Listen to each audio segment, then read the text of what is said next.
Good morning, everyone, and welcome to Today y Mañana. I'm Alex. This is Michael. We're very excited to have you joining us this morning. It's a bit of a chilly morning. Yeah, but spring's kind of on its way here. It's slightly warmer. It's nice and wet. Mm-hmm. I hear the weekend weather is going to be nice, maybe in the 70s. Oh, that would be nice, like a sunny Easter.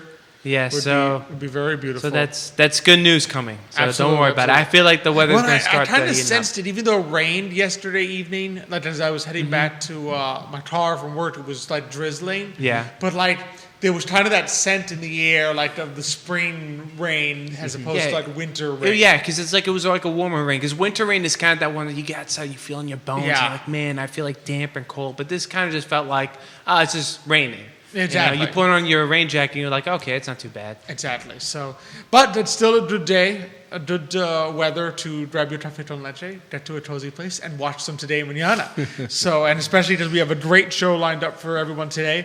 We're going to be joined shortly by Charlie Rogers. He is the CEO of Innovative Software Solutions and the chair of the Charlottesville Scholarship Program. We'll talk some CSP, we'll talk some navigators, we'll talk some vision.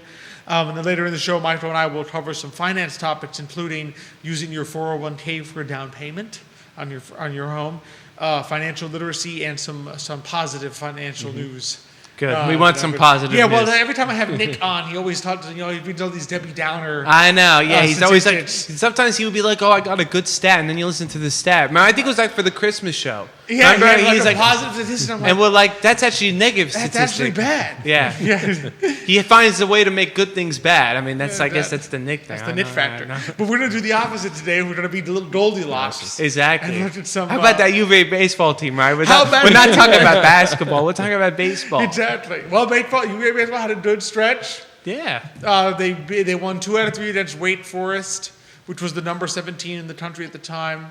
We saw them win, 6-2? Yeah, against William and Mary. Yeah. That was fun. We were losing 2-0, and then we had a 6-run inning. Yeah. Including an inside the park homer. Yeah, well, no, you call it Little League home run because it was like 2 errors. That's a Little League home run. Some guy hit a bomb, and then there was another guy who hit a ball where we were sitting, but we had decided to move earlier. Well, a certain person. Yeah, Nick said, oh, let's move over here because of the sun. And I said, watch, someone's going to hit the ball over there. And they literally hit it. Well, they ruled it a foul, which I still think was debatable. But it would have been nice to catch if we were there and caught it, they would have ruled a home run. I know, exactly. That's what would happen. Nick tossed the team a run. But we'll just have to forgive him for that. Thankfully he's not listening this morning because he's with clients. Okay. So we can say everything we don't have to have his questions. Or we can say anything we want about Nick. And, exactly. Let's be honest. We usually do anyway when he's watching. We do anyway. But it was a fun time to see the game. And then we're aching to get back. I mean, they're scoring runs like crazy, which is great. I mean, it makes it a more exciting game. I mean, we did really well against Pitt. I mean, Pitt is not a great team, but we swept them this past weekend. You can't do better. And then we won. I think we won on Tuesday as well. Yeah. So that's a great. No, I mean, like you said, they're scoring runs. There's still a little bit of a worry about the pitching. We're giving up a lot of runs. But I feel like Coach O'Connor, he's a good pitching coach. So, in other words, I would be more worried if the pitching was good, but the offense was not good because, like, his expertise, from what I understand, is pitching. So it's always nice that if you're a little shaky in an area where you know your coach can, like, improve and teach your players, it gives you some hope that for later on in the season, because you have time to get better. Yeah, but hopefully the improvement starts coming a little sooner rather than later. Because at the same time, you don't want to necessarily be winning like games like what would you tell me, like 12-10. I think we won it's a little precarious. Yeah, you don't want to be on that threshold because God forbid your offense like, oh, we had an off day, we only scored 5 runs and you lost 8-5. You're not gonna be happy. Like exactly, yeah. You don't want to put pressure on the offense to feel like they need to score 10 runs every day in order to win. Yeah, it's one thing to be winning like 7-4 and you're like, okay, like the pitchers are doing great, but it's not terrible, but. I mean, let's try to keep it on the double digits, guys. You know? Exactly. Exactly. Thank you to shout out Lucrecia Morales. Muchísimas gracias for watching the show this morning. Always appreciate it. One of the great owners of Sombreros right here on the downtown mall. I think Sombreros is like one of those places that, like, if you ask people, like, one of their favorite Mexican restaurants, they'll always say Sombreros. Yeah. It's a hidden gem. Like, people either don't know they exist or once they know that they exist, it's like they immediately vaults to one of their favorite Mexican restaurants. Yeah, exactly. So it's just a great shout out to them. Appreciate it. Of course, appreciate being here on the I Love CVille Network set. Appreciate our great partner at Emergent Financial Services. And, of course, our great partners of the show at Craddock Serious Insurance, Matthias, Realty, Forward, Adelante. Of course, appreciate all of you joining us. Be sure to send us any questions, comments. We will be sure to read them on air. And, we had some great people that tuned in last week to hear a little bit about the eligibility. We had Stephanie from Charlottesville Scholarship Program talking on a little bit about the April 1st deadline to apply, how easy it is to apply at CVilleScholarship.com. I should remember that. Don't steer people wrong. I don't want to steer people at CVilleScholarship.com. Okay. I was right. And so this week we're super excited to bring on to the show Charlie Rogers. He is the CEO and I think the founder of Innovative Software Solutions, local company. Well, I should say local company with national reach here in Charlottesville, Virginia. Like it. But also the illustrious chair of the Charlottesville Scholarship Program. So Charlie, thanks so much for coming on this morning. Thank you for having me.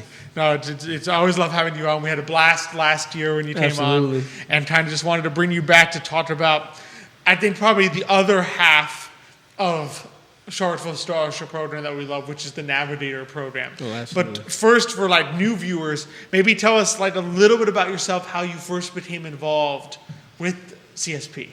All right, so just a little bit about myself. As Alex said, my name is Charlie, and been in Charlottesville for almost 30 years. Met my wife in Charlottesville. We had our 9 kids in Charlottesville. Wow. I'm part of several boards, one of which is CSP, and then also, own a local company, Innovative Software Solutions. And I know everybody heard blah, blah, blah, 9 kids, but I have an amazing wife, and she, every day I go in from 8 to 5, and I make sure I hurry up and get home at 5, and as she says, she no longer has to deal with 9 kids by herself. Now I'm 10. But so the reason why I got involved with CSP is the impact that someone had on my life when I was a first-time college student, living in the projects, trying to go to college. No one in my generation had ever gone to college. And I went to college and spent a semester there and got to a point where I felt like I needed to quit. Oh, man. I needed to quit because things were getting tough. I had no one to talk to. I had no environment in which I could say, hey, what's going on? Why is this? But when I eventually did graduate, and it was because someone did come into my life and they provided some counseling, they provided some resources that I needed. They gave me some idea of what it takes to get through a college. And I remember when I graduated, I said, what that person did for me, I want to do for as many people as I can. So that was my inspiration to get involved with. At that time, I didn't know it was going to be CSP, but that was my inspiration to get involved. And then once I graduated and started working at GE, and I still had that desire, but that desire really hit on the forefront when I started my own business, and I realized that person who came into my house that one day and helped me and started that path has allowed me to be on a journey that has me sitting in my own business. Exactly. I said, now is the time. And think about all the people you employ. Just think of the impact that one person encouraging you has spread out to so many people that now benefit from you owning and having started this company, which would never have happened. Would have never happened. In fact, if that person hadn't come and counseled me, I wouldn't have 9 kids either. So my kids are very grateful, very grateful for that person who came to, because that kind of led me to interning at GE and meet my wife here. Wow. So. It's a beautiful thing. Yeah, and so then you were led, then eventually the opportunity came to join. Then the CSP opportunity came to join CSP, which, it was a great day, really, because I remember sitting down at the table with the then chair, and he was explaining CSP, and the whole time he was explaining CSP, the light bulb was going through my head, thinking, this is what I've been searching for, an organization that's been around for almost 20 years, that's helping kids that's coming out of high school, and a lot of these kids are first-time graduates. Oh, yeah. Just like me, right? So I'm like, those are younger, better looking me's, but a lot of me's, and I said, and the heart that was in CSP to help these kids get into college, and what I love about CSP, and we're probably going to talk about this, is that CSP doesn't just provide financial packages, but it also provide a care package, and we're going to talk a little bit about that.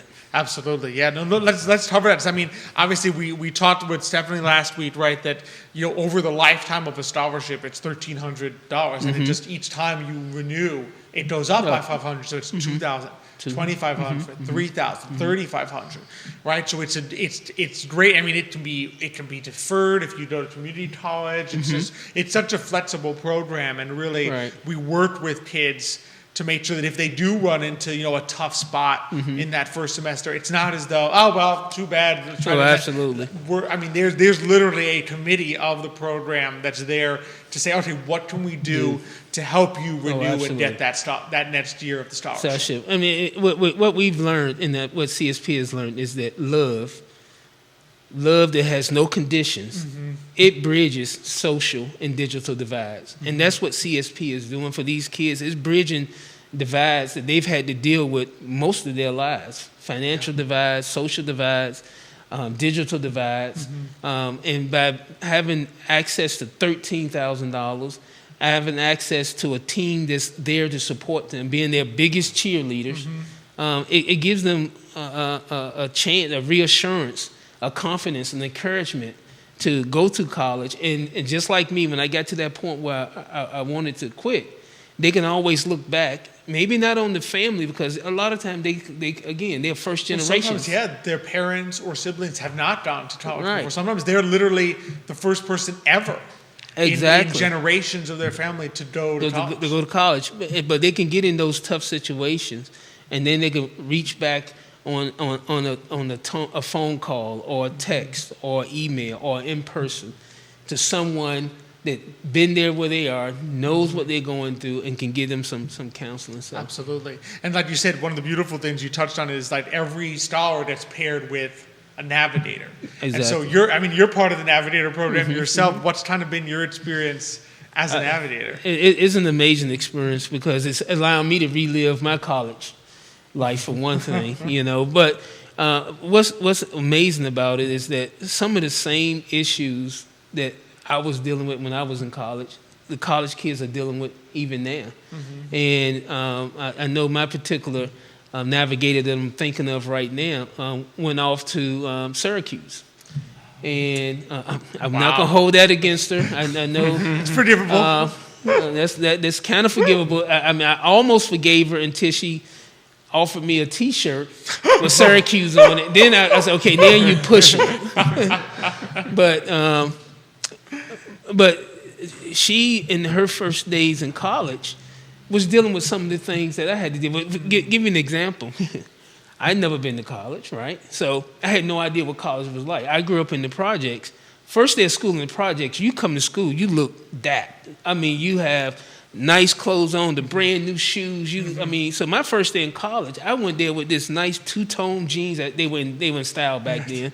Had this nice shirt on, had my coat and everything, and I get there and I see everybody with shorts, T-shirts, and just the first 2 minutes in college, I realized I'm in a different environment that I've never been in.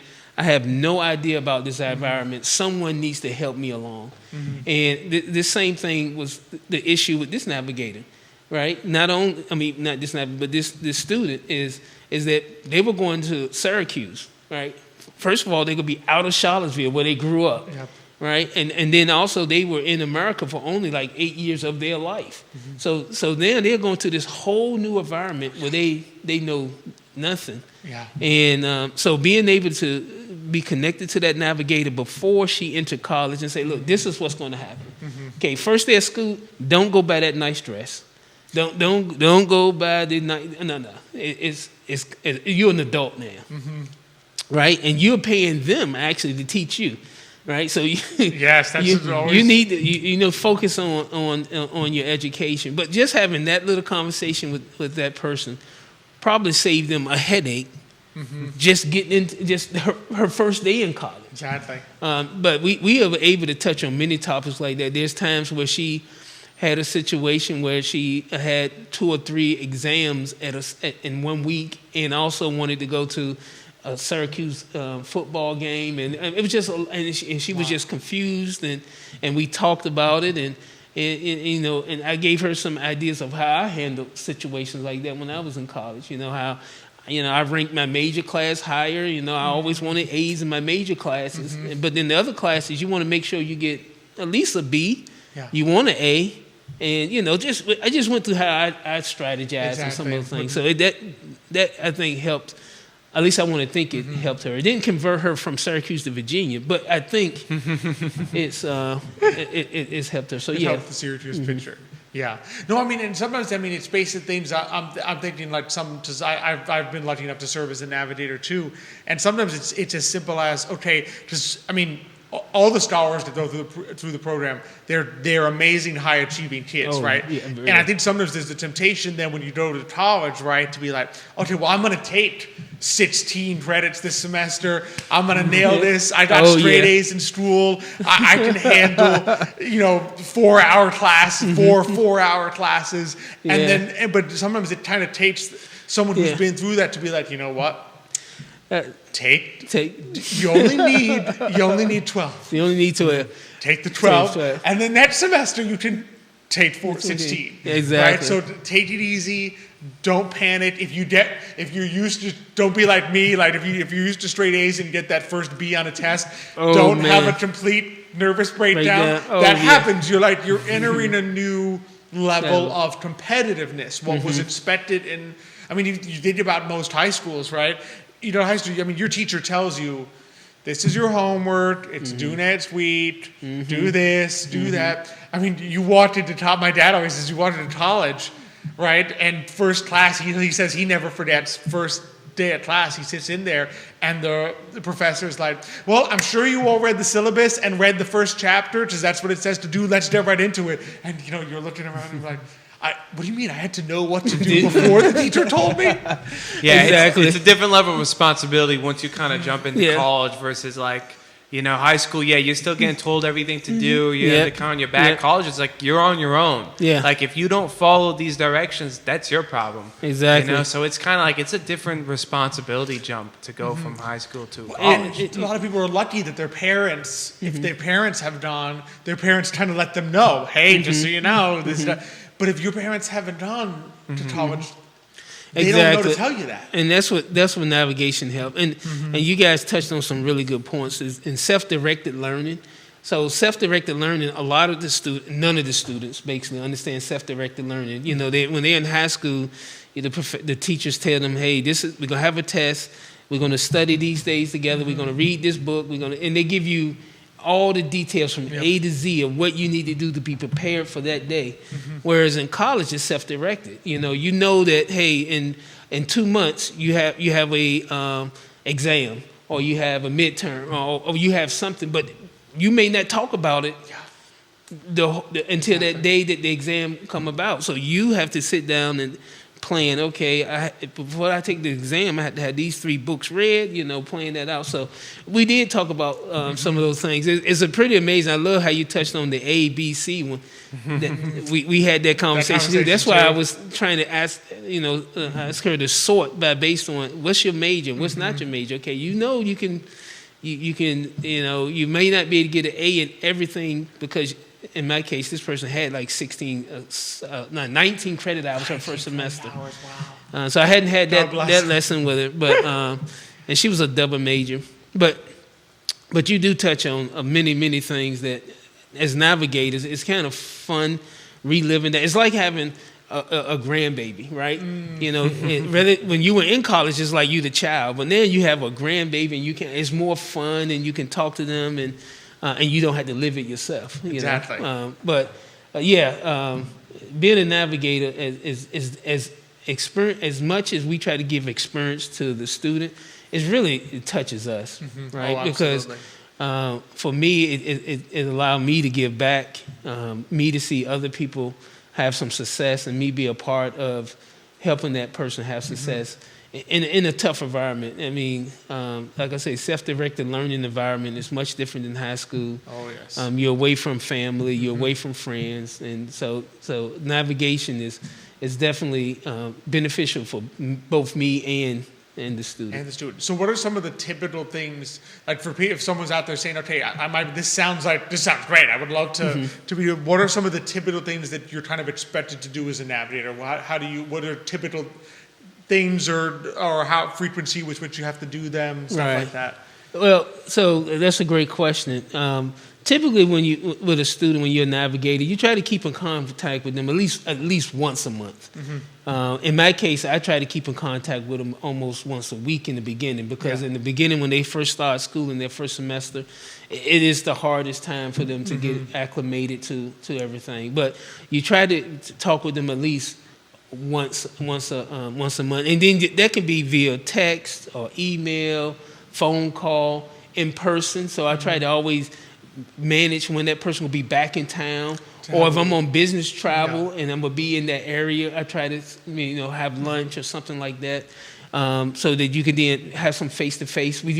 Today we do a lot of virtual, so you can have virtual conversations with your person. But your job is to one, help them navigate college in those scenarios, but also, two, keep them apprised of what's going on in CSP. So they'll know when they need to resubmit their applications for the next year, what scholarships are available, so that you can continue not only supporting them with care, but also continue supporting them financially. Absolutely. Yeah, that's a key element, because sometimes, like, depending on, just obviously not every student has a different personality. Depending on the student, sometimes, they may not, buy you a Syracuse t-shirt, you know what I mean? But to be there for them, to communicate, to sometimes, I've had some students who are navigated where, like, just kind of checked in monthly, sometimes heard back, sometimes didn't, right? But then there was a time when they needed some help with the program, and they knew that if they reached out to me, I would answer. Exactly. So that it was kind of like, they know that you're there. And the time will come where they're like, you know what? I have a question about the program. I'm switching schools, and I'd like to see if my scholarship money can follow me there. And they knew, you know what? I should probably talk to my navigator. That Alex guy who called me the other day. That guy keeps texting you. He might know something. One of these days. And especially because of the renewal, that it's March 1st every year. It's great to just ping them a couple times and say, hey, just so you know, it's March 1st, because they're going to be busy. There's going to be, because spring break usually hasn't started yet, so they're probably having those last couple tests before spring break, and they might slip their mind like, oh man, I got to this is a super easy renewal, but they just have to remember, I got to renew to get my extra $500 on top of my renewal. Absolutely. So which is a key element of it, but it's a great opportunity. And David Riddick, thanks for watching the show, says, Charlie, great advice. Great advice. So absolutely, we can see why his scholars love him as their navigator. Then. It's like, oh man, yeah, this is fantastic. So one of the other things I wanted to touch on is obviously, CSP. We talked a little bit about Stephanie last year about how one of the beautiful things about the Charlottesville Scholarship Program is that, having started as a $250,000 gift from the city, it's now grown through great stewardship to over $1 million endowment, which we've used. It's not just that it sits there. That endowment basically funded an increase in the size of the scholarships a few years ago. We were able to boost the size because we said, you know what, we're raising money that pays for the scholarship, but let's do a little boost using the endowment. And I know since you've been chair, you've had a vision for where CSP can go in the future. So maybe speak a little bit about, like, where do you see the Charlottesville Scholarship Program in the future? Yeah, so and like you said, it started in 2001 with that $250,000 from the city council. So that they want to get the city council props. Yeah, absolutely. And we've been able to grow that to about $1.1 million in the endowment. At the same time, we've been able to distribute $961,000 in scholarships. Right? And so 188 students have come through our system, and 89 have gotten their degree or the certificates or whatever they needed to continue their career. And we have 35 students currently in the system. And as you mentioned earlier, they're going to get about $13,000 in the totality of their 4 years with us. And we started looking at what does the next 10 years look like? What does the next 15 years look like? And we started looking at a vision where these kids, when they become a part of CSP, can come out of college debt-free. So we're starting to look at plans where, that endowment that's 1.1, how do we get that endowment to 2, to 3? So that we can then have a return from that endowment that can help support what we raise and actually fully fund kids from Charlottesville and our local kids to go to college. And in order for that to happen, we need the whole community to come together. Oh, absolutely. We need people to step up to be navigators. People who have been to college, who feel like maybe they were first-time college students that can come back and give back to the community. We need navigators, but we also need people who are interested in. And they've graduated, they have some success in their life, and they have resources that they can share because their heart is for the community and for the kids. So we need people who have that kind of heart to also go to that website you mentioned, CVilleScholarship.com, and become a part of this family. Because I think if we all come together and build an ecosystem that can properly nourish our local kids, we'll find that we have some superstars that maybe, they're coming up from a background that's a little hard, but we can marry their educational aspirations with true opportunity. Yeah. Right. Right now, a lot of those kids feel like they're divorced of opportunity. I don't have opportunity. Well, we can come together and give them opportunity. So I'm excited about the 1.1 and taking that $250K to that 1.1. Great job, but we still have a lot to do because we want that day where kids graduate from Charlottesville High School and 5-10 of them getting total rides to UVA, VCU, JMU, and whatever. And it started from this conversation today. Absolutely. So we need people who are interested in helping us get to that vision to reach out to us. There are several new ways, right, to get, like if you're a foundation or you're a corporate, like a local company, there are ways, what are some ways that you can be particularly involved beyond just saying, I'll donate a couple here or a couple there? Yeah. Other than, giving Alex hundreds of thousands, make sure he's taking care of it and keep this show going. But what we do have is we have named scholarships where a business or family or can create a scholarship that completely takes care of one kid or two kids. And there's more we can give you on that. I think I have a limitation of like a few minutes here. I don't have 3 or 4 hours, right? Yeah. So I can't go into that totally. But with named scholarships, we have a plan that allow it to be perpetual. And that scholarship, once you give it, we can then have it take care of a kid going through college, or 2 kids, depending on which plan you choose, to go through college from freshman year to senior year and keep that continually going. So we have those kind of plans, and then we also have where you can ad hoc donate as well.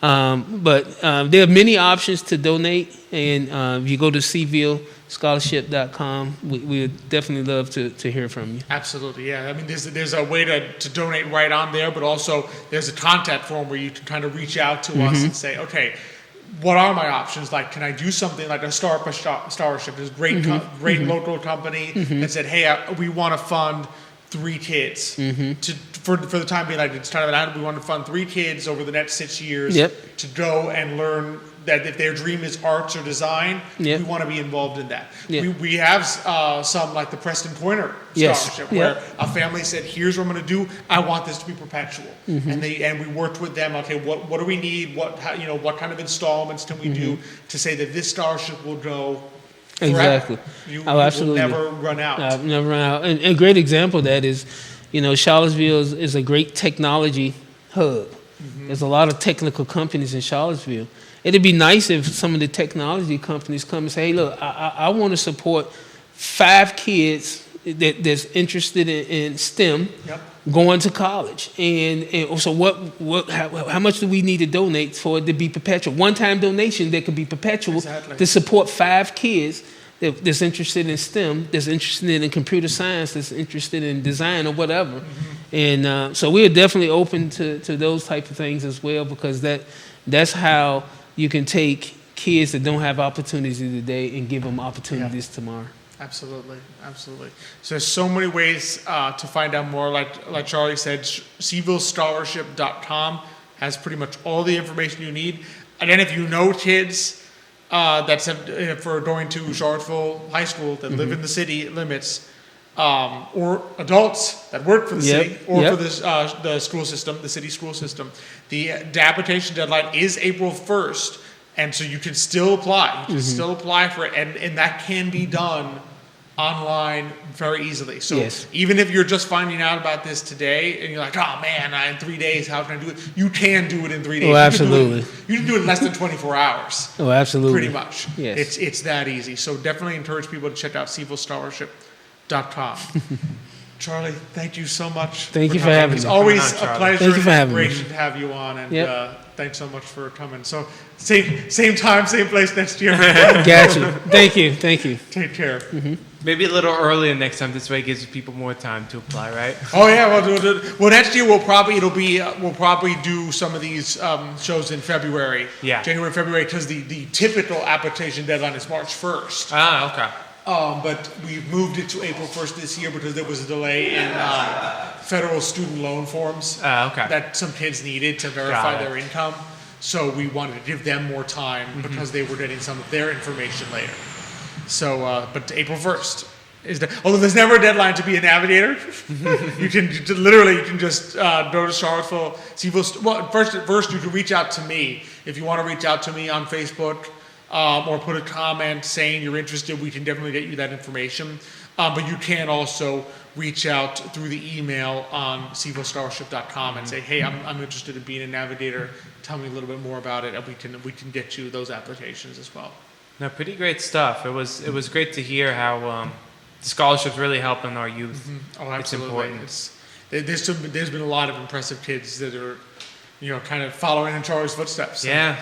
And it's good to have someone along the way too, especially if they don't have anybody to help kind of, like you said, guide them or navigate, in this case, guide them towards, like, it can be daunting. Like, I remember the first time I went to college too. It was like, your first semester, you just kind of like deer in headlights. You're like, I don't know what's going on. And if you make that mistake, like I had you and Pops and Nick who were gone before me to be like, no, don't take that class. It's going to be too hard. Or like, don't take this many credits. So you kind of were able to ease your way in. You kind of go into, you're like, all right, maybe I should take statistics. Or maybe I kind of want to. Well, especially like all this. Because a lot of these kids, let's face it, they were high achievers. Yeah. You know what I mean? They're competitive, smart kids. So like that personality, your goal is gonna be like, oh man, let me like. Well, it's like a maybe comparison that people might not, but it's like going from AAA baseball to major leagues. You'll see so many young kids who are doing great in AAA, and then they go to the majors, and man, it's like they go from batting 350 in AAA to batting 200 in the majors. And the question is, can you get through that? Exactly, can you get through that? It's nice to have someone by your side like, hey, listen. You're going to figure it out. Don't worry about it. Versus like you're going there, you're like, oh man, maybe I wasn't that good. Maybe I really wasn't that smart. Colleges too. I got 75 on this test. I've never got 75 in my life. Yeah. What do? The Alex effect, I didn't have that effect. I gotten that stuff all the time. It's like, 75, I've gotten worse. So it's like, it's okay. Nick and I were on the other boat. I thought Nick and they did this, but I don't feel like I'm all the way on. Exactly. But yeah, no, it's such a great program, so really would encourage people to check it out, to be sure. And now we'll talk a little finance. I know you wanted to talk about a couple things. Yeah, I kind of wanted to cover today because I had seen an article in the news about this, but it's funny because it was an article about something that has actually occurred. In other words, we've had people ask us these questions, which is, should you use your 401k for a down payment on a home. So we've apparently more and more people are doing this. They are pulling money out of their 401k, and now we're talking pre-age 59 and a half. In other words, this is, you're using it to purchase a home, but you're not actually already in retirement. Okay, so is there a penalty if you? Okay, there is. That's the key. So what happens is you have to deal with a 10% penalty for early withdrawal, as well as income tax on what you withdraw from your 401k. So when you add it together, assuming, just the effective tax rate for most people is probably somewhere in the 22% range. So imagine that plus 10%. So basically, if I take out $10,000, I have to pay $3,000 rough estimate in taxes. In taxes, yeah. So I'm only getting $7,000. So you're only getting $7,000, and that is the key right there. And so what often happens, right, is that you need a certain amount for a down payment. Right, and let's say, I think there was some great math on this in the article that I was looking at. And let's say, for instance, that you need, like $20,000 down payment. Right, that's very typical. So if you think about it, if you're doing a 20% down, that's a $500,000. Actually, no, it would be more than that. It's not even that big of a home purchase, right? But let's say you need $20,000 as a down payment. Yeah. You can get it with 10% down or something like that, right? You think, okay, I just need to pull $20,000 out of my 401k, and people know, okay, yeah, I'll be foregoing the future growth of the $20,000, right? Instead of that growing, it'll be in my house, but hey, maybe my house will go up in value a little bit, right? The issue is you have to deal with federal tax withholding when you withdraw. And many times, depending where you're withdrawing from this 401k, that is not optional. Yeah. In other words, that depends very much on what 401k plan you are dealing with. We have encountered some 401k plans for clients where if you want to pull money out, even if you intend to then put it into another retirement account, you do an indirect withdrawal to then put in, they will automatically withhold the 20% federal tax. You can't say, no, I'll pay it next year. So in other words, you say, okay, I want $20,000.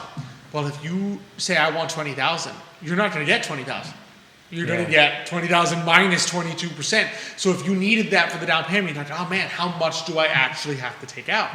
Well, the answer is, if you, for instance, in this hypothetical, if you needed a $20,000 down payment, you would actually need to withdraw $33,000 from your 401k. In other words, if you withdraw 33, you get 20 is what's going to show up in your bank account. So the rest has been automatically withheld. Yeah. Right. So now you think about it. Okay. It's not $20,000 that future growth that I'm missing out on. It's $33,000. And this is an example that they took the $33,000 and said what happened, assuming 7% growth, and by the time you're 85, so this is a 30-year-old, so the time you're 85, it would probably be a little less if you went to like 70, 75, but that money would have grown to $1.2 million. But $33,000 at 7% a year for 55 years. Yeah. Is that's a little optimistic on both ends, though. To be fair, like the 7% is not too. 8% was the average for. We use 6 very commonly because we tend to lean on the more conservative side, but it's not a crazy number. The 7%. The 85. You're probably. But 85 is pretty old. But if you go to 75, I'll bet you that's still around $750,000.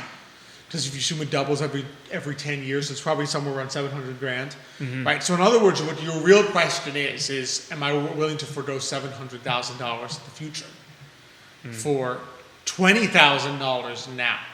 And that's really where it comes into play.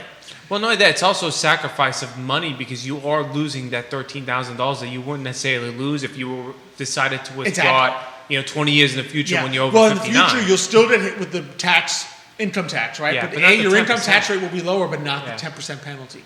And that's the real kicker, because the only ways to avoid that penalty are twofold. One, you have to already be 59 and a half, so that out of spread. And two, if you are, I believe, 55 and you get laid off or fired, you could then take money out of your 401k without the penalty. Okay. But we're talking, but in other words, a lot of people who are doing this are not even 50 yet.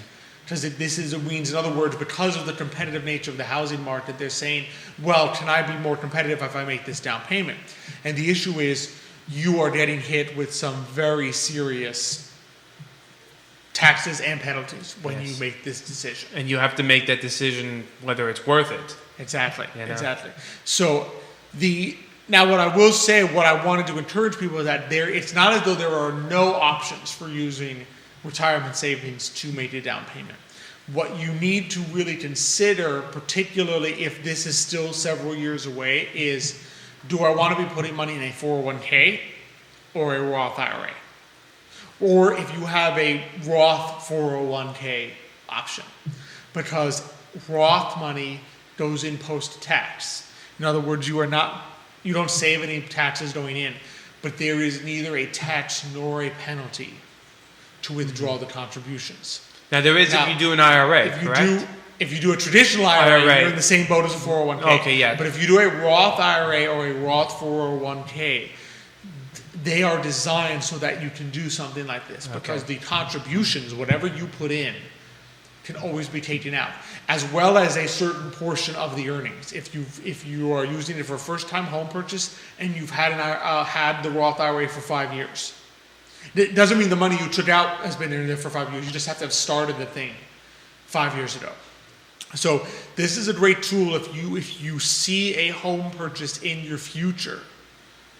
This is a potential tool that you need to be looking at. In other words, you need to weigh the 401k, which is I'm saving money on taxes now and I might get a match, versus the Roth IRA, or if your employer allows it, Roth 401k. Now, can I ask a question about the Roth 401k? Does that also have employer match or no? Depends on your employer. Okay. Typically they do. If your employer is doing a match, I don't believe they can exclude Roth 401k. In other words, if they're offering a match on a traditional 401k and they also offer a Roth 401k, they can't do I believe they have to do the same match. Now your match will be in a different account, and that's not going to be, you won't be able to touch that. Yeah. You will be able to touch your own contributions, which go into the Roth 401k portion. Understood. Okay. So that's the key. These just not all employers offer. Yes. That sounds very rare. I haven't heard. Yeah. Well, yeah, the Roth 401k option is more rare than a traditional 401k option. It's becoming increasingly common, but not all employers offer the Roth 401k option, in which case you then need to look at a Roth IRA. Now, that's certainly still doable. You just won't get a match for putting into a Roth IRA. But as long as your joint income is below $200,000, and I think it's like $130,000 for a single filer, as long as it's below that, you can put money into a Roth IRA, and you can put $7,000 a year at this point. $6,500 if you want to count it as last year's, right? And then you can do another one for this year. So there are ways to kind of, what I think people need to look at is, how do I put together the jigsaw puzzle, and maybe who do I need to talk to help me put that together? So that maybe I'll forego a little bit in match and or tax savings by not doing a traditional 401k, but I'm going to want that flexibility by having money in a Roth IRA so that I can use it for that down payment. Yeah. Right? If you're already in this boat, in other words, you don't have any Roth money, there are some options. You really need to look into whether you'd want to do a loan out of your 401k, because you can borrow against your 401k and not pay the penalty of the taxes, but then you have to pay whatever the interest is, and you do need to pay that back, or you will start getting hammered. So, are the assets frozen? The assets, well, you can invest them, they can remain invested. They can remain invested, you're not limited there, but of course you won't be able to take those out if you have a loan against them. That's a great question by Jerry in the studio. Yeah, so you can't double dip. You can't say, hey, I've got a $50,000 loan against my 401k, and I also want to take money out of my 401k. That's not going to happen, right? Got it. And there are limitations there. The moment you fall behind paying that back, they're basically going to treat that thing like a withdrawal. And so now you've got interest, you've got income tax, and you've got penalties. So you need to be very careful with making that decision. It is a possibility. You'll see some articles online that will recommend that as an alternative. I would say you need to. That sounds more like a last resort. You need to be very certain, that you can make do. I would say that's a last resort if you're like, I have no other alternative, but I don't want to get that hit. So you need to be very careful with that. So those are kind of the two things really that you're looking at, and the issue is you just need to be very careful because you're going to be that penalty is just such a killer. The penalty and the withholding, because I would say 8 times out of 10 you cannot delay withholding to the next year. In other words, you can't say I want my full $20,000 and next year I'll pay the taxes on it. 8 times out of 10 from a 401k, if you asked for 20, you were going to get less than that because they're going to automatically withhold your federal taxes. And then you have to hope for a tax rebate if that was too high of a number. And was this something that was common like maybe 10, 20 years ago, people withdrawing from their 401k pay for houses, or is this something that people are starting to do now? It tends to crop up in times when people are having trouble coming up with the money. That's what I was wondering, because we've read articles about people also basically because of inflation, people not being able to afford like groceries or rent, they're pulling out of their retirement accounts, whether it is just for basic expenses. Oh yeah, last year saw a record number of withdrawals from 401ks. Yeah. So granted, if you're doing it to pay for groceries, it's probably because it's your last resort. You know what I mean? And I wouldn't, depending on how the math shapes out, I'm not sure I would say go into credit card debt rather than that, because you probably, if you're doing it, you're already in credit card debt. It's hard to know sometimes, because at the same time, newer generations sometimes don't think like we do. They're more like, I still want to go on that $5,000 vacation. I'll just use my 401k to do it. Exactly. I got this free money in the 401k. Yeah. Well, whereas that previous times you would have been thinking like, no, keep the saved money for like cut your vacation in half. Exactly. Yeah. So a lot of that depends on the circumstance. But there were a record number of withdrawals from 401ks last year. So, but I think the question of whether you need to do so to make ends meet is a different one, because your alternatives there are credit cards, payday loans. There are no good, like if you need it for non-discretionary groceries, there are no good options there. If you need it for a home purchase, the question is this now then the right time for you? Right, so you just need to be very careful with that decision. And I would say if you have time, begin to look into those Roth IRAs, because that's going to be a much better tool for you than a 401k or a traditional IRA. So let's say someone that has a bunch of money from 401k, can they move some of that money from 401k to Roth IRA without getting a penalty, or no? Not without paying taxes. So, but they won't get a penalty. So depending on how it works, that's a good question. For the 401k to Roth IRA, I'm not 100% sure if you can avoid it from a traditional IRA to a Roth. You just have to pay the taxes. It's called a Roth conversion. Now, the issue there is there are some limitations. If you decide to do some of it, you may not be able to limit how little you do. In other words, sometimes if you go to do a Roth conversion, you can't just say, I want to take $5,622 and convert it. You may be forced to do more than that. Okay. So, and it'll be on top of your current income. So that's a tricky one as well, but it is a possible option. Yeah, I wasn't sure whether if someone was like, oh man, I have like, for example, $80,000 on a 401k. I want to kind of take it, but I don't want to pay that penalty. Can I convert, $40,000 to a Roth and then, pay the taxes and then decide to withdraw this so I don't have to pay the penalty? Yeah. So there are some things you can do there that you have to be careful about, but there are possible ways to avoid the 10% penalty. You'll still get hit with the tax. You're always going to get hit with taxes. You can't avoid taxes. Yeah, you can't avoid taxes. But the issue is you're taking money that was growing tax-free, paying taxes on it, and then no longer having it invested where it was. Right? And don't forget, when you do a Roth conversion, you've now paid double tax on it. In other words, you are basically paying tax, and then future growth of that, if you then pull it out, future growth of that money is taxable. So if you do the Roth conversion, then take the money out of your Roth, now you've made it taxable money again. So it is a tricky a tricky solution there. But it is one. It is a good, and that's a good point. That's something for people to look at, particularly if you have it in like a rollover IRA or something like that. So anyway, that's something I've been seeing pop up, and we've had some questions about. So just do be cautious, because and then do the math on that, because I think what trips people up is they may know the penalty and the taxes. They don't realize that the withholding means they need to withdraw much more than they think they will. Yes. You can't take the 20, get the 20, and then pay taxes next year. You're going to have to pull out 33 to get your 20. And I can't even imagine if you need to pull something like $40,000. I mean, you're talking about like $60,000. Yeah, it's a very big number, particularly if you need that money for the down payment. Yeah, so that's something to keep in mind. Thankfully, you had pointed out some news to me that people are becoming more financially literate than in the past. They had done a recent survey, and more people were answering questions correctly. Well, that's what they say. Yeah. I'm not sure how much I believe it, but that's what the article said.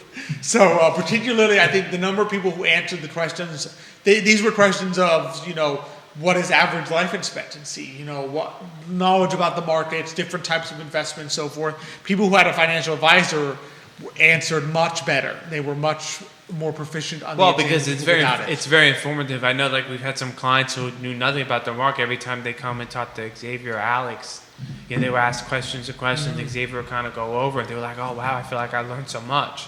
This is one of the benefits. You kind of get a nice little teaching lesson on exactly what's going on with regard to markets and investing. So. Exactly. Which, I consider an important part of actually having a financial... if you have a financial advisor and you come out of the relationship with them after like 10 years and you still know absolutely nothing about what on earth they do for you, that advisor is probably not doing a good job at... You should know something. He should be able to explain to you, at least in layman's terms, what he or she is doing for you. It would be like if you have a mechanic, and after you've been to this mechanic for like 10 times, and every year you go to them and they fix something in your car, and after 10 years you're like, I have absolutely no idea what my mechanic ever does to my car. I have no idea. Yeah, well, the problem is sometimes it's terms, so you have to learn terms, because you can go mechanic with carburetor mixed with the ignition. No, but like he should be able to explain to you, hey, there was a problem with your steering, I fixed it. Yeah, but the way they explain it sometimes is you have to take a step back, because sometimes when people are more knowledgeable, they don't realize that certain terms don't register in your head. You could be explaining what exactly you're investing, but if you're using like yield and dividends, people will be like, oh yeah, well, what that is. That's how the advisor would explain that. Yeah, but people also have to say, oh, what's that? Or exactly what's that? Because if they don't ask for an explanation, sometimes your assumption is, people not, okay. Like your assumption is, well, I guess they understand what I'm talking about. Yeah, that's true. Sometimes it has with the mechanic, the carburetor wasn't working, so we had to and you're like, okay. And then it's like you leave, and then I don't understand what. If you ask the question, wait, what's that? What does that do? Okay, wait a second. But then which hand would you trust more? The one where if you ask the question, he explains, it controls your steering, or the guy that just spits out more terms that you don't understand? Because you're going to feel like one of them I trust this guy. The other one, you're going to be like, does he just not want me to know what he's doing? Well, yeah, but you hopefully you have the wherewithal to understand what's jargon. Is that the word? Jargon. What's the word where it's like someone's spouting like nonsense? Jargon. There you go. Yeah, they're speaking like jargon. It's like, wait a second. I feel like all these big words are coming up, but not lots of sense. But that's what I'm saying. I'm saying like a good financial advisor and a good relationship with them should lead you to a point of having some kind of knowledge. If you've been with, and that's what I'm saying. If you keep going back to the same mechanic, and 10 years later you keep giving him all this money to fix your car, but you know absolutely nothing. You don't even know if he's fixing your steering or your engine. All you know is that you give him money every year, and every year your car seems to be okay. Right, you're probably not going to be thrilled with that relationship, right? And it's a similar thing with a financial advisor. After 10 years, if you're like, I know nothing about stocks and bonds, I have no idea what I'm invested in. For all I know, he's got me all in cash, right? Then it's probably not a good relationship, right? You should come out of it with some kind of basic knowledge, because these aren't tough questions. Some of the questions were like, what's basic life expectancy? So if you're working with a financial planner, and your financial planner is like, don't worry, if you do this, you will make it to basic life expectancy. Yeah. And then you're 80 years old, and you're like, am I out of money? Yep, sorry. Yeah, because if you think that's 95, and it's actually 78. Yeah. Right, for women, and like actually it might be 79 for women or 77 for men. Might even be 68 for men. No, it's not 68. The average, no. Average life expectancy. No. I think it's like it's. You already failed the test. I already failed the test. Yeah, I already failed the test. No, you're right. I think you're right. Yeah, 78. Yeah. I was off by a number. So it's 78 for men, right? If you are thinking that when your financial advisor says, yeah, we run your financial plan and you're good till average life expectancy, right? If you think he means 95 and he actually means 78, you're on two different, you've got a big problem, because you think your money's going to last you till 95, and he's like, on average it'll last you till about 78, right? Or if you know that it's 78 is life expectancy, but you don't know that the standard deviation of that is 10 years. In other words, half of people will live 10 years more than that. You'll be like, most people die at 78. Well, no. There's a 50% chance that you will actually live to 88. And if your money is actually running out at 79, then the fact that your financial advisor tells you that you're going to make it past life expectancy is kind of a meaningless, it's maybe not as comfortable. So you should have some kind of basic knowledge. Unfortunately, a lot of people actually failed that one. They thought 85. You were even worse. You thought 68. But I was going to have a terrible life. It's we die young. We die young. Yeah, I was off by 9. I mixed up what number came in front. But in other words, if you think it's 85, although I would be on the better side if I think it's 68, I have to worry more. No, because then you'll know it's the reverse, and you'll be like, I'm more than good enough. If you think that like 78, yeah, 68, you're like, yeah. But the problem is, a lot of people think it's 85. Most people apparently thought it was 85.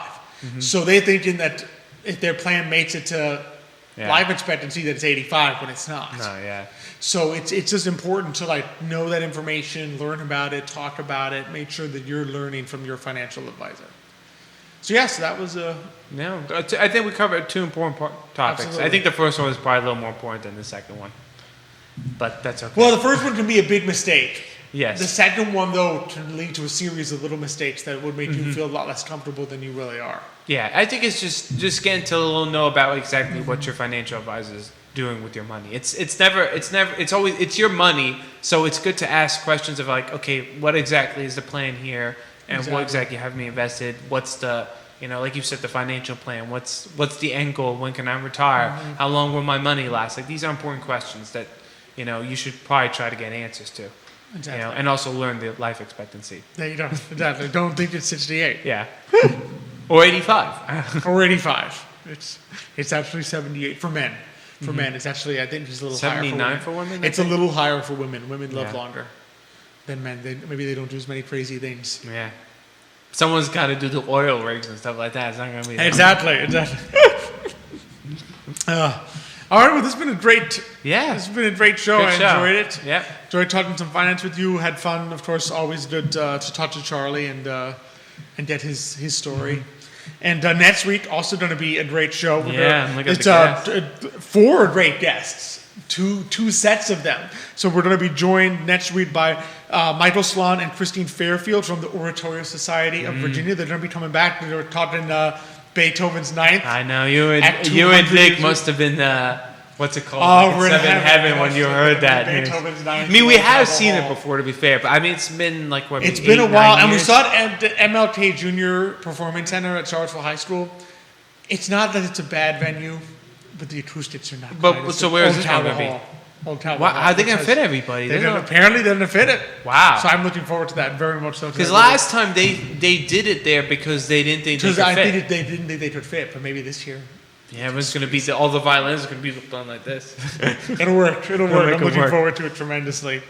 So we'll talk that, and then Leanne Clement and Bridget Eversole are going to be coming on from Charlottesville Opera to talk about their 2 performances. They're going to have The Elixir of Love is the opera by Donizetti very funny and enjoyable opera. And then The Music Man is going to be their musical. Yes, and that's coming up soon, like June and July, right? I think so. All of these are coming up soon. I think it's going to be May, June, July. Wow.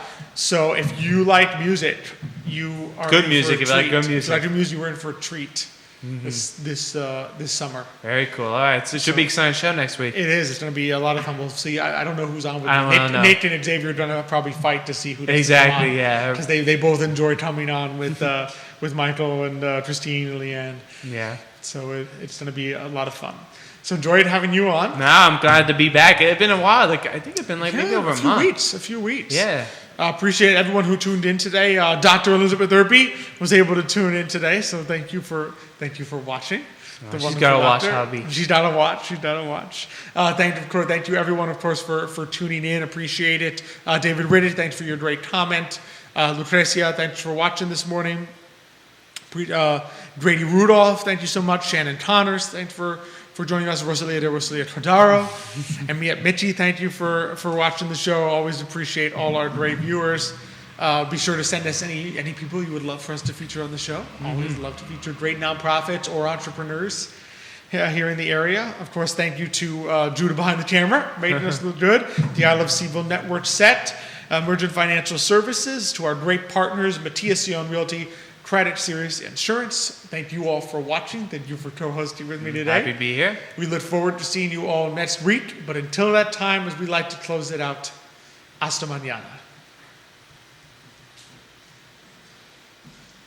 Good job, fellas. Alex.